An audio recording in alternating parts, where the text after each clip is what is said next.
Este video consta de 4 partes: el funcionamiento de la misión primaria explicada por Jesús, el diseño de la estructura explicada por Rocío, el diseño del paracaídas explicada por Javier y la definición de los componentes de la misión secundaria explicadas por Jazmín.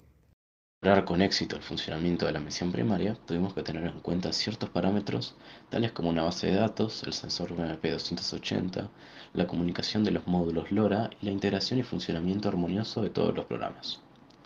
Haciendo uso de una base de datos, se pudieron almacenar los datos de presión atmosférica y temperatura obtenidos de las pruebas de mediciones de los sensores.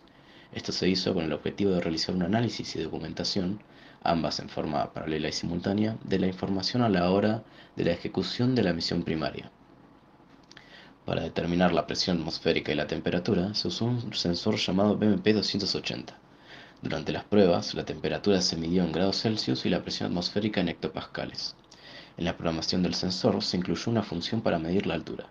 Esta función nos permite determinar la altura en metros, tanto absoluta, contando la zona geográfica más lo que descienda o ascienda el sensor, como la relativa, altura del sensor en relación a un punto en específico. Otro punto a destacar es la telemetría. La telemetría de datos es fundamental para el cumplimiento de la misión primaria. Para esto se utilizaron dos módulos LoRa 32U4. Uno se encontrará en la carga útil y el restante en la estación terrena. Al módulo hallado en la carga útil se le cargará un programa hecho en Arduino, el cual enviará las mediciones del BMP280 al módulo encontrado en la estación terrena, el cual tendrá un programa encargado de recibir los datos, como si fuera una especie de espejo. Para integrar todo lo dicho anteriormente, se realizaron varios programas.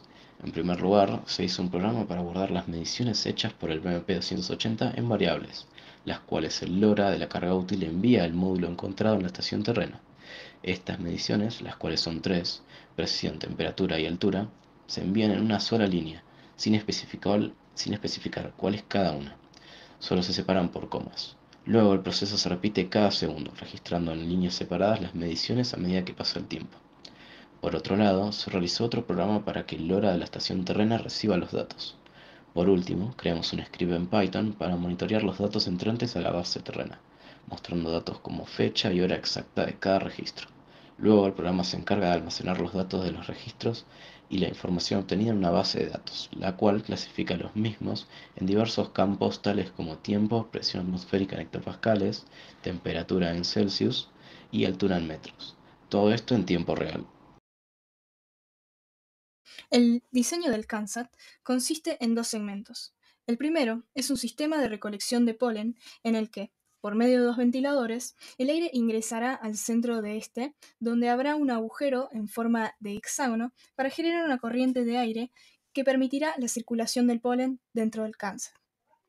La segunda parte del diseño consiste en plataformas en las que se colocarán el sensor de presión y temperatura BMP280 y el módulo de comunicación LoRa.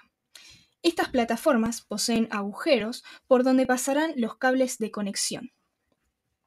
También le añadimos un sistema de acople, que se basa en unos clips con botones que se utilizan en algunas mochilas, por ejemplo.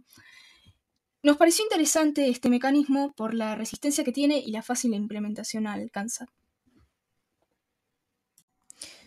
Para determinar el correcto funcionamiento de la misión primaria, se realizaron 2 pruebas, una de temperatura y otra de presión. La prueba de temperatura se realizó encendiendo una lámpara infrarroja de incubadora cerca del BMP280 y comprobando el envío de datos de temperatura. En cuanto a la prueba de presión, se utilizó una cámara de vacío casera, utilizando conexiones para pecera, un frasco en el que pueda entrar el CANSAT y una jeringa para extraer el aire. Se colocaron los sistemas de la misión primaria dentro del frasco y se midió el cambio de presión mientras se extraía el aire de este. Para nuestro paracaídas nos hemos decidido por un modelo semiesférico de 75 centímetros de diámetro, transversal, compuesto de una tela micro ripstop antidesgarro, cuyo peso anda en el orden de los 60 gramos por metro cuadrado, lo cual nos da un total para nuestro paracaídas de 53 gramos, considerando que vamos a necesitar 0,88 metros cuadrados de tela. Haremos 8 gajos de 30 centímetros de base, los cuales hemos dividido en 6 segmentos para lograr la curvatura de la campana. Hemos calculado también que el centro de masa de nuestro CANSAT, considerándolo 250 gramos del CANSAT en sí mismo y 50 gramos del paracaídas, un total de 300 gramos. Ese centro de masa va a estar ubicado a entre 15 y 16 centímetros del CANSAT, lo más bajo posible para poder estabilizar y que no tenga tanta oscilación. Luego el largo de las cuerdas lo haremos en más o menos 97 centímetros cada uno. Vamos a usar 8 cuerdas.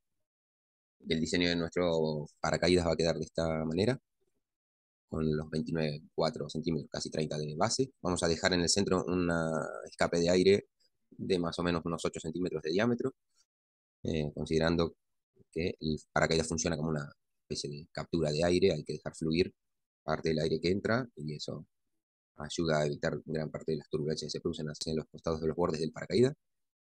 Calculamos con este paracaídas vamos a tener más o menos 2 minutos 13 segundos de descenso a 3 metros por segundo desde una altura de 400 metros. Nuestra misión secundaria se basa en recolectar el polen de la troposfera y luego analizarlo en el laboratorio con el objetivo de determinar y clasificar la cantidad de partículas de polen en el aire y así comprender el impacto que provoca la polinización anemófila, no solo en la reproducción de distintas especies de flora en grandes distancias, sino en los distintos cuadros alérgicos comunes en nuestra zona. Los componentes que se utilizarán para realizar la misión secundaria son 2 mini motores y 2 aspas para aprovechar al máximo las corrientes de aire. Un embudo hecho a medida en AutoCAD que ayudará a que el aire se dirija correctamente al lugar de almacenamiento. Una cinta doble faz siliconada para adherir las partículas del polen. Filtro antipolen que se colocará en los extremos con la función de que el polen no escape por las salidas del aire.